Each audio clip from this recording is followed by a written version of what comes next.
আজকের যে খুতবার বিষয় নির্ধারণ করেছি সেটি হলো যে পাশ্চাত্য সভ্যতায় পরিবার পরিচালনা করা থেকে বিরত থাকুন। অর্থাৎ আমরা মুসলিম জাতি, মুসলিমদের সাথে ভ্রাতৃত্ব বন্ধনে আবদ্ধ হবে, মুসলিম পরস্পর ভাই ভাই, এবং এটি অটুট রাখার জন্য আল্লাহ এবং আল্লাহ রসুল সাল্লাল্লাহু আলাইহি ওয়াসাল্লাম বহু আয়াত দ্বারা কী করেছেন, তিনি এটাকে প্রমাণ করেছেন।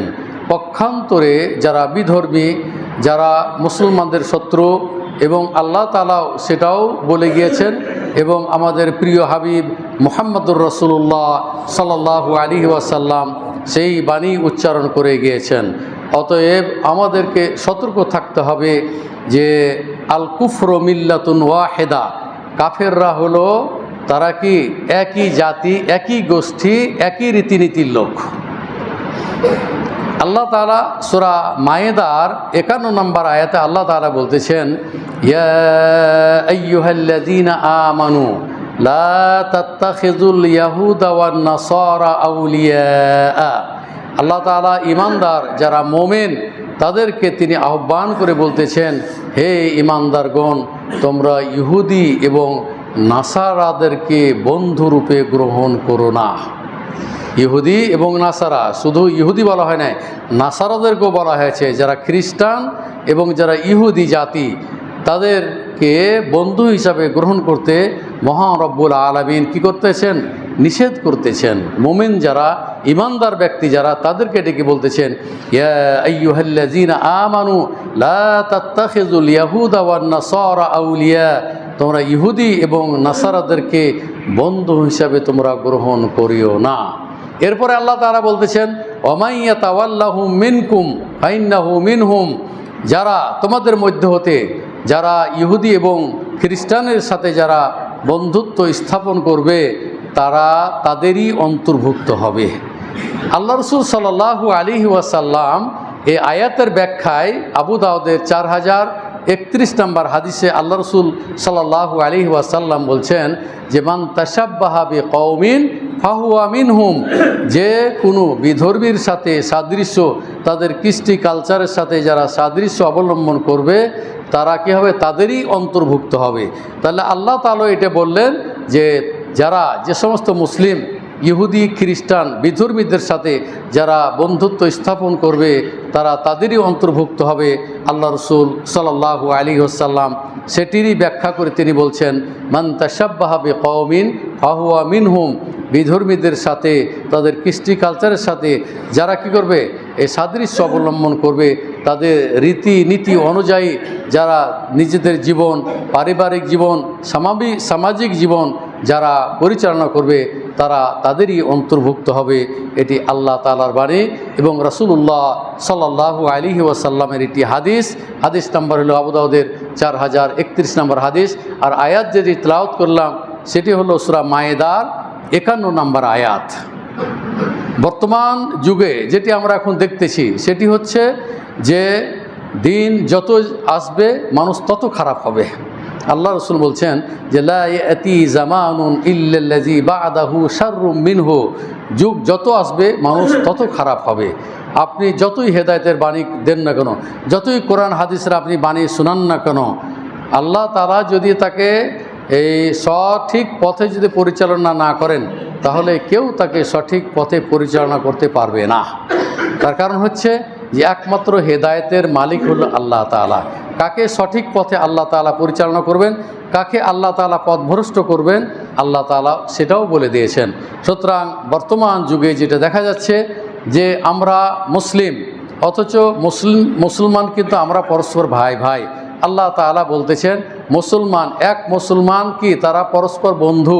এ ব্যাপারে বহু আয়াত এসেছে, যেমন আল্লাহ তাআলা সূরা তাগাবনের 71 নম্বর আয়াত আল্লাহ তাআলা বলতেছেন যে ওয়াল মুমিনুনা ওয়াল মুমিনাতু বা'যুহুম আউলিয়াউ বা'যিন, বলছে নারীরা মুসলিম, নারী পুরুষ মুসলিম, বলছে এরা একই পরস্পর, এরা ভাই ভাই, এক অপরের বন্ধু এরা।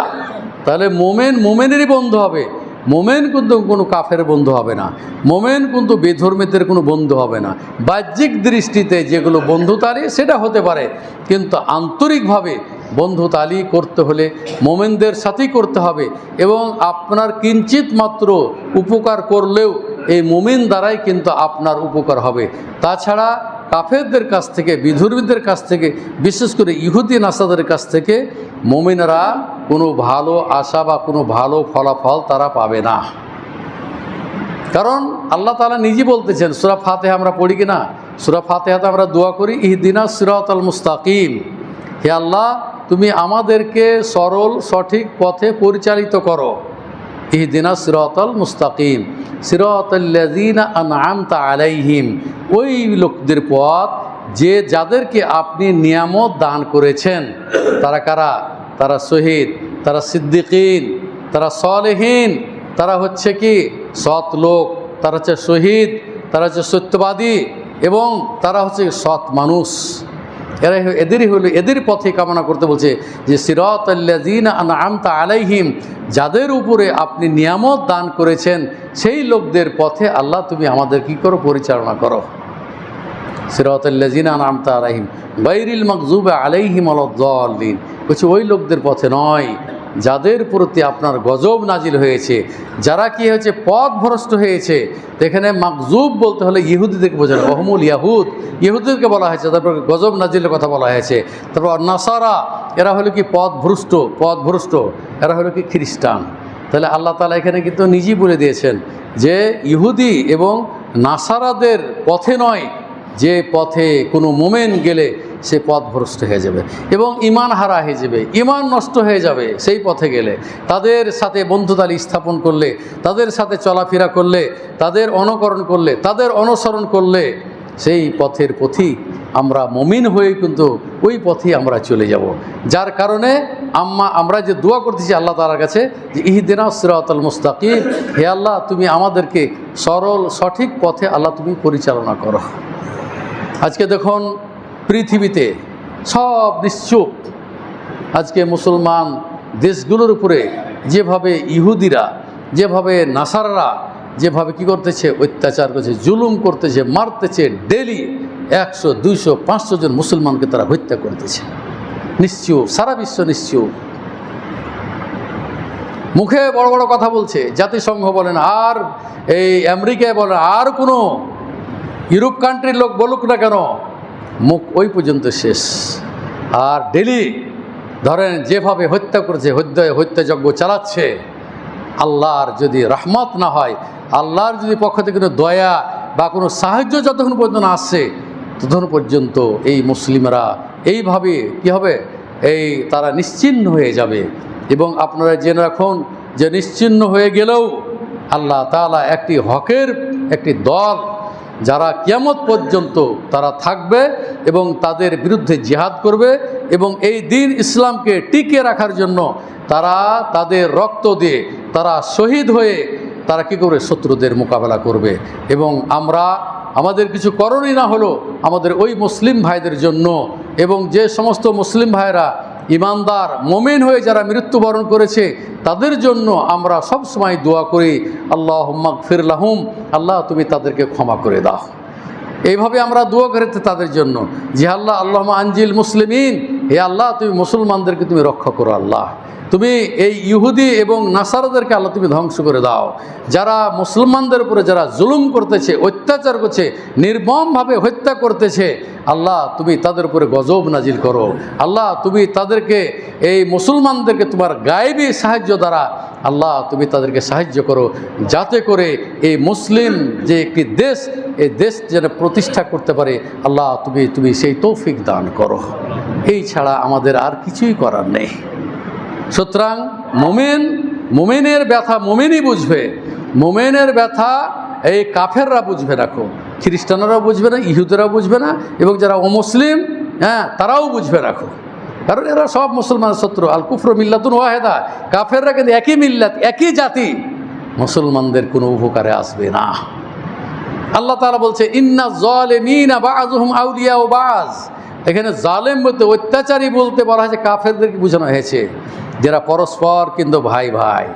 এরপরে আল্লাহ তাআলা সূরা নেসার 144 নম্বরে আল্লাহ তাআলা বলতেছেন, ইয়া আইয়ুহাল্লাযিনা আমানু লা তাত্তাখিজুল কাফিরিনা মিন দুনিল মুমিনিন, বলছে হে ঈমানদারগণ, তোমরা কাফেরদের সাথে বন্ধুতালি স্থাপন করো না। মুমিনদেরকে বাদ দেওয়া, অমিন দুনিল মুমিনিন, মুমিনদেরকে বাদ দেওয়া তোমরা কোনো ক্রমেই কাফেরদেরকে বন্ধু হিসেবে তোমরা গ্রহণ করিও না। বড় পরিতাপের বিষয়, আজকে সারা বিশ্বে আজকে মুসলমান ওই কাফেরদের পাশে দাঁড়াচ্ছে। আজকে এই মুসলমান তাদেরকে সার্বিক সহযোগিতা করতেছে। এই মুসলমান নিজকে বাঁচার জন্য, নিজ দেশকে বাঁচার জন্য, নিজের নেতৃত্বকে ঠিক রাখার জন্য আজকে বিধর্মীদের সাথে কিন্তু হাত মিলিয়ে আছে। এমনি মৌখিকভাবে সাহায্য পাঠাচ্ছে, সাহায্য করছে, কিন্তু তাদের এই গদি টিকার জন্য, তাদের দেশ টিকার জন্য তারা কি করতেছে, ওই কাফেরদের সাথে তারা কি করছে, বন্ধুতালি করে রেখেছে। অথচ আজকে যদি আরব কান্ট্রিগুলো যদি একত্রিত হতো, আরব কান্ট্রিগুলো 22টি দেশ আছে আরব কান্ট্রি, এরা যদি একত্রিত হতো তাহলে কোনো ক্রমে আজকে ফিলিস্তিনিরা নির্যাতিত হতো না। ফিলিস্তিনিদের অবকাঠামো যেগুলো সেগুলোকে তারা ধ্বংস করে দিয়েছে। এই যে ফিলিস্তিন করলো, সিরিয়া শুরু করেছে, লেবানন শুরু করেছে, আশেপাশের আরও যেগুলো দেশ আছে সেগুলোকে তারা একে একে ধরবে এবং তারা শেষ করবে। কারণ যখন মুসলমানদের মধ্যে তাফরিকা দেখা দিবে, যখন বিভক্তি দেখা দিবে, তখন দেখবেন যে মুসলমানরা তখন দুর্বল হয়ে যাবে। মুসলমানদের যদি এরা যদি ঐক্যবদ্ধ হতে পারে, এক হতে পারে, এক প্ল্যাটফর্মে যদি আসতে পারে, তাহলে মুসলমানদের যেমন বিজয় আল্লাহ রসুল সাল্লাল্লাহু আলাইহি ওয়াসাল্লামের যুগে যেমন হয়েছিল, মুসলমানেরা তাদের একজন সাহাবী বেঁচে থাকতেও কী হয়েছে, তারা বিভিন্ন যুদ্ধে তারা কিছে বিজয় লাভ করেছে। অথচ মুসলমানদের সংখ্যা ছিল খুবই কম, কাফেরদের সংখ্যা অনেক অনেক বহু গুণে বেশি ছিল। তারপরও মুসলমানেরা কিন্তু যুদ্ধে তারা জয়লাভ করেছে, শহীদ হয়েছে, শহীদের মর্যাদা পেয়েছে এবং কি করছে, মুসলমানদের হাতেই সেই দেশগুলি এসেছে এবং তারা জয়লাভ করেছে। আল্লাহ রসুল সাল্লাল্লাহু আলাইহি সাল্লাম স্বয়ং তিনি নিজেই যুদ্ধে অংশগ্রহণ করেছিলেন। স্বয়ং তিনি কি নিজে যুদ্ধে অংশগ্রহণ করেছিলেন। বদরের যুদ্ধে, আপনার ইহুদিয়ার কথায়, উহুদের যুদ্ধে আল্লাহ রসুল সাল্লাল্লাহু আলাইহি সাল্লাম আহত হয়েছিলেন। তার দাঁত ভেঙে গেছিল, আঙ্গুল রক্তাক্ত হয়ে গেছিল। তারপরও তার কিছু সাহাবী তারা কি করেছেন, আল্লাহ রসুলকে বাঁচানোর জন্য, তাকে রক্ষা করার জন্য তার আশেপাশে এসে দাঁড়িয়েছিল এবং তীর নিক্ষেপ করতেছিল। পরিশেষে আল্লাহ তাআলা শেষ বিজয়টা মুসলমানদেরকে দিয়েছিল। কিন্তু ওখানে প্রায় 70 জন সাহাবা, যারা বড় বড় সাহাবা, লিডার, সেই সমস্ত সাহাবারা কী করছে, ওখানে তারা শহীদ হয়ে গেছে। এবং আপনারা যারা হজ করতে গেছেন দেখেছেন, উহুদে মাশহাদ সুহাদা, যেখানে শহীদের যেখানে কী করছে কবর দেওয়া আছে, সেখানে আপনারা দেখেছেন যে যুদ্ধটা কিভাবে হয়েছিল, কোন জায়গা থেকে শুরু হয়েছিল, রুমাত কোন জায়গায় ছিল। রুমাতটা ছিল যে আপনার ওই পূর্ব এবং এই দক্ষিণ কোণে, এই জায়গার উপর একটা উঁচু পাহাড়, সেখানে ছিল মূল জায়গা। ওখান থেকে যখন যারা তীরন্দাজ, যারা তীর দিয়ে যুদ্ধ করতেছিল, তারা কিন্তু লিডারের কথা কিন্তু নির্দেশ কিন্তু মানে নাই, যার কারণে মুসলমানদের অধঃপতন হওয়ার মূল কারণ ছিল যে নেতাকে আগে মানতে হবে, নেতার অর্ডার মানতে হবে। কিন্তু নির্দেশ দিয়েছিলেন, যতক্ষণ তোমাদেরকে ওখান থেকে নামতে না বলবো ততক্ষণ তোমরা ওখান থেকে তোমরা নামবে না। কিন্তু যখন দেখলো যে কাফেররা যখন পলায়ন করলো, পালাতে যখন শুরু করলো, তখন এই যে গানিমাতের মাল, যে সমস্ত জিনিসপত্র ফেলে চলে গেছিলো, এগুলো নেওয়ার জন্য তখন তারা নেমে আসলো। অথচ তাদেরকে নিষেধ করা ছিল যে আমিরের তোমরা কি করবে, আনুগত্য করবে এবং তার অর্ডার মানবে। তোমরা যতক্ষণ তোমাদেরকে না বলবে ততক্ষণ কিন্তু তোমরা নিচে আসবে না। কিন্তু ওই যে চলে আসলো, যার কারণে আল্লাহ তাআলা এই যে আমিরের নির্দেশ না মানার কারণে, লিডারের নির্দেশ না মানার কারণে বহু শহীদ, ওই সাহাবা শহীদ হয়ে গিয়েছিলেন এবং তারা দিন রক্ষার্থে এটা করেছিলেন এবং আল্লাহ তাআলা শেষ পর্যন্ত এদেরকে বিজয় দিয়েছিলেন। তারা তো হয়তো আবার সুযোগ নিয়েছিল, কিন্তু আল্লাহ তাআলা তাদেরকে এমন ওদের ভিতরে একটা ভয়ভীতি সঞ্চার করলো, যার কারণে তারা পুনরায় ফিরে আসে নাই। যদি পুনরায় ফিরে আসতো, যে কয়জন মুসলমান ছিল সবকে শেষ করে দিত। এটা আল্লাহ তাআলার হুকুম থেকে হয়েছিল, যার কারণে মুসলমানেরা যে জিহাদ করেছে, মুসলমানরা যে কাফেরদের সাথে যুদ্ধ করেছে, তারা কিন্তু কোনো সময় মুসলমানরা কিন্তু পিছপা হয় নাই। তারা কিন্তু মনোবল নিয়ে, শক্তি নিয়ে তারা কি যুদ্ধ করেছে এবং ঈমানের শক্তি যদি না থাকে তাহলে ওই যুদ্ধে কোনোদিনই সফল হতে পারবে না। এলে হলো মুসলমান, এরা হলো মুসলিম, এরা হলো তাকওয়াশীল, এরা হলো পরহেজগার। এদের দ্বারাতেই ইসলাম কায়েম হয়েছে, এদের দ্বারাতেই দেশ শাসন হয়েছে, চলেছে। এবং আল্লাহ তাআলা এই ব্যাপারে বহু আয়াত নাজিল করে দিয়েছেন। আল্লাহ তাআলা বলছেন, ইদা জাআ নাসরুল্লাহি ওয়াল ফাতহু ওয়া রাআইতান নাসা ইয়াদখুলুনা ফি দীনিল্লাহি আফওয়াজা ফাসাব্বিহ বিহামদি রাব্বিকা ওয়াস্তাগফিরহু ইন্নাহু কানা তাওয়াবা। ইদা জাআ নাসরুল্লাহি ওয়াল ফাতহু, যখন আল্লাহর সাহায্য যখন আসলো এবং বিজয় যখন আসলো, তখন মানুষরা দলে দলে তখন কি ইসলামের মধ্যে দীক্ষিত হলো, ইসলামে তারা কি করলো, প্রবেশ করলো। এইরকম জাজবা মুসলমানদের মধ্যে যতক্ষণ না আসবে ততক্ষণ পর্যন্ত কাফেরদের হাতে তখন মানে অত্যাধুনিক অস্ত্র শস্ত্র যত কিছু তাদেরই হাতে, এবং মারছে দিনরাত, তারপরও তারা অস্ত্র দেখিয়ে যে সাহায্য করছে, মুখে বলতেছে হ্যাঁ এই যুদ্ধ বন্ধ হয়েছে, এই বসেছে, অমুক বসেছে, তুমুক বসেছে, কিন্তু খালি সচক্ষে দেখছেন আর শুনছেন। এইটাই চলছে বর্তমান অবস্থা। আল্লাহ তাআলা হেফাজত করুক। দোয়া করে সমস্ত ভাইদের জন্য যারা শহীদ হয়ে গেছে, আল্লাহ তুমি তাদেরকে শহীদের মর্যাদা দিও। আমাদের দেশে যে সমস্ত মুসলিম ভাই, মোমেন ভাই যারা মৃত্যুবরণ করেছে, অন্যের বিরুদ্ধে যারা কি করেছে, সোচ্চার হয়েছিল, যারা মৃত্যুবরণ করেছে, তাদের জন্য দোয়া করি আল্লাহ যেন তাদেরকেও জান্নাতুল ফেরদাউস যেন নসিব করেন। আর আমাদের মধ্যে কোনো ভুল ত্রুটি যদি হয়ে থাকে, পরস্পরকে আপনারা ক্ষমা করে দেবেন। তার কারণ আর আল্লাহ রাসূল সাল্লাল্লাহু আলাইহি সাল্লাম বলছেন, কেউ যখন কোনো লোকের নিকটে যদি ভুল করে থাকে, কোনো যদি ভুল হয়ে থাকে, যদি ক্ষমা চায়, তাহলে আল্লাহ রাসূল সাল্লাল্লাহু আলাইহি সাল্লাম বলছেন যে সে কি যদি ক্ষমা করে দেয় তো রাফাহুল্লাহু দারাজাতাহু, আল্লাহ তাআলা তার পদমর্যাদা কী করে বৃদ্ধি করে দিবেন। শুধু তাই নয়, ও বানা লাহু বাইতান ফিল জান্নাহ, এবং আল্লাহ তাআলা তার জন্য জান্নাতে একটা কী করবেন, ঘর নির্মাণ করবেন। কত ফজিলত! তাহলে এই যে মুসলমানদের যখন পরস্পর যখন সম্পর্ক কেমন হবে, এবং মুসলমান যখন তার পরিবারটাকে একটা আদর্শ পরিবার হিসেবে যখন গড়ে তুলবে, তখন কিন্তু ওই যে পাশ্চাত্য এই যে সভ্যতা, এখান থেকে যদি আপনার পরিবারকে আপনি রক্ষা করতে পারেন, তাহলে আপনি সফল কাম। আর যদি আপনি এটা রক্ষা করতে না পারেন, তাহলে আপনি জেনে রাখুন যে আপনি এবং আপনার পরিবার ধ্বংসের মধ্যে নিপতিত হয়ে গেছে। বর্তমান সমাজে দেখুন, আপনার পরিবারের দিকে, আমার পরিবারের দিকে যে আমরা লক্ষ্য করি, তাহলে আমরা কি আসলে ইসলামী যে নির্দেশ অনুযায়ী আমরা কি আমাদের জীবন এবং আমাদের পারিবারিক জীবনকে আমরা পরিচালনা করছি? কখনো না, অনেক দূরে। আপনারা ওয়াজ শুনছেন, শোনা জিনিস সহজ, কিন্তু বাস্তবায়ন করা খুবই কঠিন। আপনারা জানেন আমাদের সামাজিক যে প্রথাগুলি আছে, এই যে বিবাহের কথাই বলে এর আগেও বলেছি, যে বিবাহ অনুষ্ঠান যখন থেকে শুরু হলো, তখন থেকেই আমরা যে অনুষ্ঠানগুলো আমরা করে থাকি, এই যে হলুদ অনুষ্ঠান, এটা সম্পূর্ণ কিন্তু হিন্দুয়ানি প্রথা, এটা আপনারা ভালো করে জানেন। এখানে লোকজনকে বসিয়ে আপনি কি হচ্ছেন, তিলুকের মতো আপনি ওই হলুদ মাখাচ্ছেন আর খাওয়াচ্ছেন, পর পুরুষ একাকার, ওখানে নারী পুরুষ তারা বেহায়া বেপর্দা হয়ে সেখানে এইভাবে একটা অনুষ্ঠান করছে। এই অনুষ্ঠান, এটি কিন্তু ইসলামী অনুষ্ঠান নয়, অনুষ্ঠানটি হচ্ছে একমাত্র এটা বিধর্মী বা হিন্দুয়ানি এটা প্রথা হচ্ছে। আজকে আমাদের সমাজে এটা আছে। আপনার বাড়িতে বিয়ে, সেই বিয়ের বাড়িতে আপনি আপনার গানের আসর শুরু হয়েছে, আপনি নিষেধ করছেন, নিষেধ কেউ করছে, তখন বলছে এখন ছেলে মেয়েরা সব এখনকার আধুনিক ছেলেমেয়েরা, এরা গান বাজনা না করলে এই বিবাহটা মানায় না। তাহলে আপনি দেখুন আপনার পরিবারকে আপনি কোন সাইডে নিয়ে যাচ্ছেন আপনি।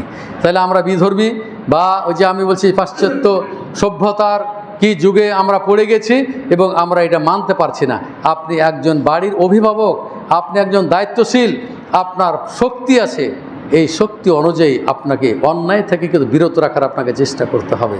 হচ্ছে আল্লাহ আপনার হাদিস শুনছেন যে ইন্নাল্লাহ হাররামা আলাইকুম, আল্লাহ তাআলা তোমাদের হারাম করে দিয়েছেন আল খামর ওয়াল মাইসির ওয়াল তুবা। বলা হচ্ছে যে আল্লাহ রাসূল সাল্লাল্লাহু আলাইহি ওয়াসাল্লাম আল কুবা, আল্লাহ রাসূল সাল্লাল্লাহু আলাইহি ওয়াসাল্লাম বলছেন যে তোমাদের উপর হারাম করে দেওয়া হয়েছে মদ পান করা, জুয়া খেলা এবং বাদ্যযন্ত্র, এটা হারাম করে দিয়েছেন। অথচ এই হাদিস আপনি শুনছেন, তারপরও আপনি আপনার পরিবারের মধ্যে ওই যে গানের আসর, বিবাহের যে অনুষ্ঠান, গান না বাজালে আপনার বিয়ে হবে না, বা মানুষে কি বলবে, বা মানুষে জানতে পারবে এখানে একটা বিয়ে হচ্ছে। তাহলে আমরা কতদূর আমাদের সমাজকে আমরা কোথায় নিয়ে গিয়েছি। এবং এগুলো আপনার ছেলেরাই, আমাদের ছেলেরাই, এই যুব সমাজ তারাই এগুলো করতেছে। তোমার ভিতরে কি একমাত্র আল্লাহ ভীতি তৈরি হয়নি? তাকওয়া কি একেবারেই তাকওয়া কি তৈরি হয়নি? আসো, ফিরে আসো আল্লাহর পথে এবং ভয় করো আল্লাহকে, ইত্তাকুল্লাহ, তোমরা আল্লাহকে ভয় করো। এবং এই ধরনের কয়দিনের জিন্দেগি, কয়দিন আর বাঁচবা তোমরা, চলে যেতে হবে, আমাদের সবাইকেই চলে যেতে হবে। অতএব তোমরা ওখান থেকে ফিরে এসো। এরপরে এটা তো হলোই, তারপরে দেখবেন যখন বিবাহের দিন যে পরিস্থিতিটা দাঁড়ায়, আপনারা যে জানেন যে ডুলুবিবি যেটাকে বলি আমরা, চাপাই নবমী ডুলুবি নয়, মানে বরদের সাথে যে সমস্ত মহিলারাকে যায় ওরাকে ডুলি বিবি বলে। এরা যখন বিয়েতে যায় তখন এদের যদি পোশাক আদি দেখেন এবং বিউটি পার্লারে গিয়ে এরা যেভাবে নিজেদের সৌন্দর্য প্রদর্শন করে ওই সমস্ত বিবাহ অনুষ্ঠানে কী করে তারা যায়, এবং যত লোক তাদের দিকে তাকাবে, আল্লাহ রসুল সাল্লাল্লাহু আলাইহি সাল্লাম বলছেন যে আইনুমা নাজরো আজেনা, হ্যাঁ বলছে যে চোখের দেখাটাও কি, এটা একটা ব্যভিচার। সুতরাং যত মানুষ ওই ধরনের মহিলাদেরকে দেখবে তত মানুষ কি জেনা, চক্ষু জেনা তারা কীভাবে লিখতে হবে, বুঝে জেনাল আইন আর নজরো, বলছে চক্ষু জেনা হলো কি দৃষ্টিপাত করে দেখা। তাহলে আপনি তো পাঠাচ্ছেন আপনার মেয়েকে, আপনি তো পাঠাচ্ছেন আপনার পরিবারকে ওইভাবে বিউটি পার্লারে পাঠিয়ে ওইভাবে সৌন্দর্য প্রদর্শন করলে আর কি ইসলামী পরিবার নাই? যারা আধুনিক বা যারা হয়তো এই জেনারেল শিক্ষিত মানুষ, তাদের অনেকেই পরিবার ভালো আছে যে তারা কিন্তু ওই ধরনের পোশাক পরে ওই বিউটি পার্লারে গিয়ে তারা ওই ধরনের নিজেদের সৌন্দর্য প্রদর্শন করে, কিন্তু তারা ওইভাবে যায় না, তারা বোরকা পরেই যায়। অনেক পরিবার আছে কি তারা বোরকা পরে যায়। তাহলে এটা আপনার সম্পূর্ণ দায়িত্ব, আপনার মেয়েকে, আপনার স্ত্রীকে, আপনার বোনকে মানুষ দেখবে, ব্যভিচার করবে, এটাকে আপনি চান? কি দরকার আছে, মেয়েটাকে বিয়ে হবে না? বোরকা পরা মহিলাদের বিয়ে হচ্ছে বেশি, এগুলোই খুঁজছে এখন যুবকেরা, যে পর্দাশীল মহিলা যারা তাদেরকেই খুঁজতেছে মানুষ এখন বেশি, বেশিরভাগ খুঁজছে মাদ্রাসার ছাত্রীদেরকে। আমাদের কাছে তো অনেক আসে, দেয় যে একটা ভালো একটা পাত্রের, জেনারেল শিক্ষিতরা আছে, ভালো ভালো ছেলে আসে, কারণ তারা তো ওই ধরনের মেয়েদেরকে বিয়ে করতে চায় না। বিয়ে হবে না এটা আমি বলছি না, কিন্তু মানুষ এখন চাচ্ছে যে তার স্ত্রী যেন সৎ হয়, ভালো, নেককার, পরহেজগার, এটা সবাই চায় কিন্তু বর্তমান যুগে। এরপরে আপনি বিয়ের অনুষ্ঠান করছেন, বিয়ের অনুষ্ঠান করতে গিয়ে ওখানে আপনার কিন্তু ক্ষমতা আছে, আপনি কমিউনিটি সেন্টারে আপনি বলতে পারেন মেয়েদের আলাদা ফাংশন হবে, ছেলেদের আলাদা হবে, মেয়েরা মেয়েদেরকে খাওয়াবে, ছেলেরা ছেলেদেরকে খাওয়াবে। কিন্তু আজকে দেখুন এটা খুবই কম পাবেন, একসাথে সবকে বসিয়ে দিয়েছে, ছেলে মেয়ে সবাই কি বেপর্দা বেহায়া যারা গেছে তারাও, আপনি একজন পরহেজগার মানুষ আপনিও একসাথে বসে একাকার হয়ে গিয়ে খাওয়া দাওয়া করতেছেন। তাহলে আমরা দেখুন আমাদের এই যে সভ্যতা, পাশ্চাত্য সভ্যতা, যেটা বিধর্মী যেটা সভ্যতা, সেটা আমাদের মুসলিমদের মধ্যে এসে গেছে এবং আমরা আমাদের সমাজে এগুলো কী করতেছি, আমরা বাস্তবায়ন করতেছি। এবং আপনারা দাওয়াত দিচ্ছেন, ধনী ধনী মানুষগুলোকে বেছে বেছে দাওয়াত দিচ্ছেন, অথচ গরিব মানুষ যে খাবারে খায়, যে খাদ্যে থাকে না, যে অনুষ্ঠানে থাকে না, ওই খাদ্যকে বলা হয়েছে সবচাইতে নিকৃষ্ট খাবার। আল্লাহ রাসূল সাল্লাল্লাহু আলাইহি সাল্লাম বলছেন যে আশারুত তোআম তোআমুল ওয়ালিমা ইদুআ লাহাল আগনিয়া ওয়া ইউতরাকু লাহুল ফুকারা। আল্লাহ রাসূল সাল্লাল্লাহু আলাইহি সাল্লাম বলছেন সবচাইতে নিকৃষ্ট খাবার হলো ওই ওলিমার খাবার। ওয়ালিমা বলতে আমরা কিন্তু আমাদের সমাজে একটা জিনিস ভুল বুঝে থাকি, ওয়ালিমা বলতে বিয়ের দিন ওই যে খাগড়ায় বা মিষ্টি বা খেজুর যেটা দিই সেটিকে আমরা কি বলি, ওলিমা বলি। আসলে ওয়ালিমা হলো যে বিবাহ করার পরের দিন ছেলের বাড়িতে যে দাওয়াতের অনুষ্ঠান করা হয়, এটা হলো মূলত ওয়ালিমা, এটা হলো ওয়ালিমা। আর আমরা যেটা আমাদের প্রচলিত যে প্রথা, সেটা কি করে যে খেজুর বা খাগড়ায় বা মিষ্টি এই জাতীয় যেগুলো দিই সেটাকে আমরা কি বলি, ওলিমা বলি। আর এটাকে বলে আমরা কি, বউ ভাত। এই বউ ভাত কথার কিন্তু মুসলমানদের এটা ভাষা না, কিন্তু আচ্ছা আমরা এগুলো লিখছি, ওলিমার দাওয়াত দিলাম, এটাই লিখবেন, ইসলামী ভাষা লিখবেন আপনারা। অসুবিধা কোন জায়গায় আপনার লিখতে, সমস্যা কি আপনার? আপনি একজন মুসলিম, মুসলিমের কৃষ্টি কালচার আপনার ভিতরে নিয়ে আসতে হবে। তাহলে আপনি পারবেন ওই সমস্ত কমিউনিটি সেন্টারে বলে দেবেন যে মেয়েদের আলাদা ব্যবস্থা হবে, ছেলেদের আলাদা ব্যবস্থা হবে, তারা তাদের খাওয়াবে, ছেলেরা ছেলেদেরকে খাওয়াবে। আমরা কি এভাবে আমাদের সমাজকে গড়ে তুলতে পারি না? যেগুলো আমাদের আয়ত্তে আছে সেগুলিকে আমরা করতে পারি না? অবশ্যই আমরা এগুলো করতে পারবো, কিন্তু সমস্যা হলো এখানে যে ওই যে সমাজে আপনার পরিবার আপনার কথা শুনছে না, আপনি একজন অভিভাবক আপনার স্ত্রী আপনার কথা শুনছে না, আপনি একজন অভিভাবক আপনি আপনার বোন বা আপনার ছেলে মেয়ে আপনার কথা শুনছে, আপনার কোনো কথার গুরুত্বই দেয় না, তারা নিজেরাই করছে বাবা মাকে ছাড়াই। এবং আপনার ছেলের বিবাহ দিচ্ছেন আর মনে মনে কল্পনা করছেন যে আমার ছেলেটাকে আংটি দিল না কেন, আমার ছেলেকে তো একটা চেন দেওয়া দরকার, এই যে মনে মনে কামনা করা, এটা কিন্তু এই যৌতুকের মতো কিন্তু এটা ব্যাপার।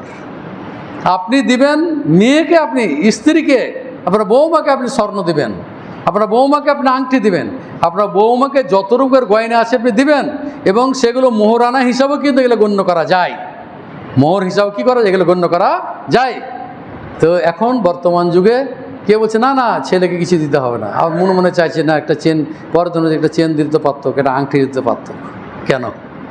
পুরুষের জন্য তো স্বর্ণের চেন ব্যবহার করা হারাম, আংটি ব্যবহার করা হারাম, নেওয়াটা হারাম। আল্লাহ রাসূল সাল্লাল্লাহু আলাইহি সাল্লাম রেশম কাপড় এবং স্বর্ণ নিয়ে বলছেন হাজানে হারামানে আলা যুকুরে উম্মতি হিল্লুল ইনাসিহিম। আল্লাহ রাসূল সাল্লাল্লাহু আলাইহি সাল্লাম বলছেন যে এই স্বর্ণ এবং সিল্ক, যেটাকে আমরা রেশম বলছি, এই দুইটি জিনিস আমার উম্মতের পুরুষদের জন্য কী করেছে, হারাম করা হয়েছে। ও হিল্লুল ইনাসিহিম, এবং এটা নারীদের জন্য কী করেছে, হালাল করা হয়েছে। নারীরা স্বর্ণ পরবে,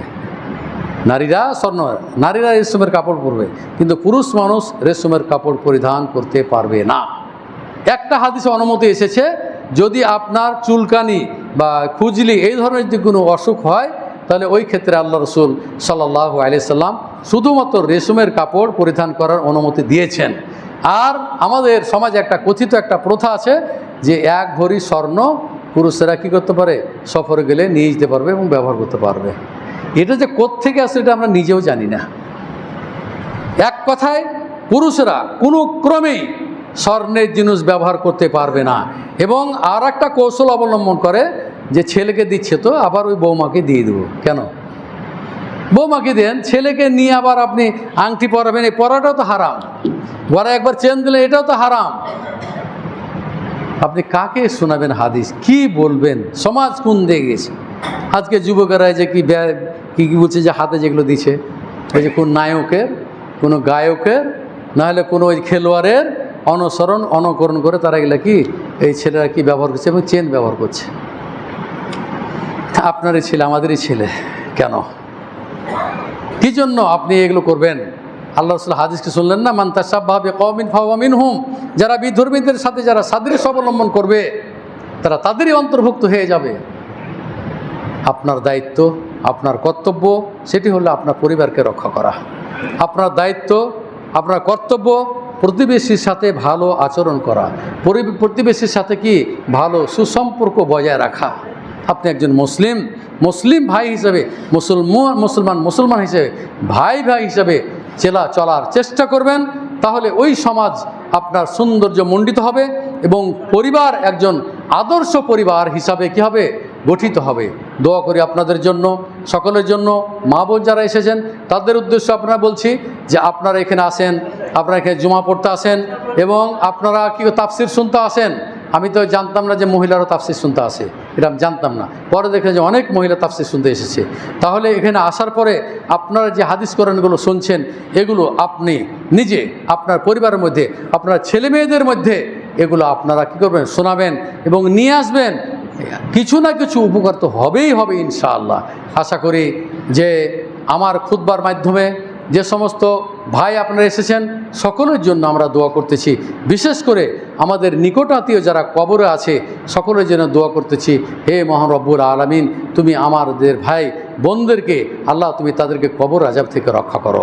আল্লাহ তুমি তাদেরকে জাহান্নাম থেকে রক্ষা করো। আল্লাহ আমাদের ভিতরে যদি হিংসা বিদ্বেষ থাকে আল্লাহ তুমি সেটাকে দূরীভূত করে দাও। একজন মুমিনকে মুমিন হিসাবে আল্লাহ তুমি কবুল করে নাও, বন্ধুতালি হিসাবে আল্লাহ তুমি কবুল করে নাও। এবং যে সমস্ত ভাইয়েরা অসুস্থ আছে সকলের জন্য দোয়া করতেছি। হে মহান রব্বুল আলামিন, তুমি যে সমস্ত ভাইয়েরা দোয়া চেয়েছেন তাদের জন্য দোয়া করতেছি এবং যারা দোয়া চাননি এবং যারা অসুস্থ আছে সকলের জন্য দোয়া করতেছি। আল্লাহ তুমি তাদেরকে সুস্থতা দান করো। আজহিবিল বাস রব্বান নাস অশফি আনতা শাফি লা শিফা ইল্লা শিফাউকা শিফা আল্লাহ ইগাদিরু সাকামা। এবং যারা অসুস্থ আছেন এবং যারা সুস্থ আছেন, এবং দানের মাধ্যমেও কিন্তু অসুখ ভালো হয়ে যায়, দানের মাধ্যমে কি হয়, অসুখ ভালো হয়ে যায়। সুতরাং আপনাদের দানের হাত কিন্তু কোনো সময় আপনারা বন্ধ করবেন না। দান এমন একটি জায়গা, এমন একটি জিনিস যার দ্বারাতে আপনাকে জাহান্নাম থেকে আল্লাহ তাআলা কি জান্নাতে নিয়ে যাওয়ার একটা ওসিলা বানিয়ে দেন, এবং কবরের উত্তাপ থেকে আল্লাহ তাআলা কী করেন আপনাকে রক্ষা করবেন। সুতরাং দানের হাত কোনো ক্রমেই বন্ধ করবেন না। 10 টাকা হোক, 5 টাকা হোক, 50 টাকা হোক, 100 টাকা হোক, আপনারা এসেছেন সবাই এই মসজিদের কোটাতে আপনারা দান করবেন। এই দানটাই আপনারা কিয়ামতের দিন দেখতে পাবেন, এবং আপনাদের আমল নামাতেও কি এটি আপনারা দেখতে পাবেন। দোয়া করি হে মহান রব্বুল আলামিন, যে সমস্ত ভাইরা এসেছে যদি কেউ দান করে, মা নাকাসাত সাদাকাতু মিন মালিন, আল্লাহ রাসূল বলছেন যে দান করলে সম্পদ কি হয় না, কমে যায় না, সম্পদ কি হয়ে যায়, বৃদ্ধি হয়ে যায়। ওয়া ইউরবি সাদাকাত, বলা হচ্ছে যে দান করলে সম্পদ বৃদ্ধি পায়। অতএব আপনাদের দানের হাত কোনো ক্রমেই আপনারা সম্প্রসারিত করার চেষ্টা করবেন, সংকুচিত করার চেষ্টা করবেন না। আপনাদের এই মসজিদকে আরও সৌন্দর্যকরণ, ওপরে যে কাজগুলি আছে সেগুলো সম্পন্ন করুন। আল্লাহ যেন আমাদের দানগুলিকে কবুল করেন, এবং ইতিপূর্বে যে সমস্ত ভাইরা দান করেছেন তাদের দানগুলিকে আল্লাহ যেন কবুল করে নেন, এবং আরও যারা এখানে এসেছে আমরা যেন ঈমানের ওপরে মুসলিম হিসেবে যেন বেঁচে থাকতে পারি। আল্লাহ তুমি আমাদেরকে সেই তৌফিক দান করো। আমরা যখন মৃত্যুবরণ করব মুমিন হয়ে যেন মৃত্যুবরণ করতে পারি। আল্লাহ তুমি আমাদেরকে সেই তৌফিক দান করো। রব্বানা আতিনা ফিদ দুনিয়া হাসানা ওয়া ফিল আখিরাতি হাসানা ওয়া কিনা আযাবান নার। রব্বানা তাকাব্বাল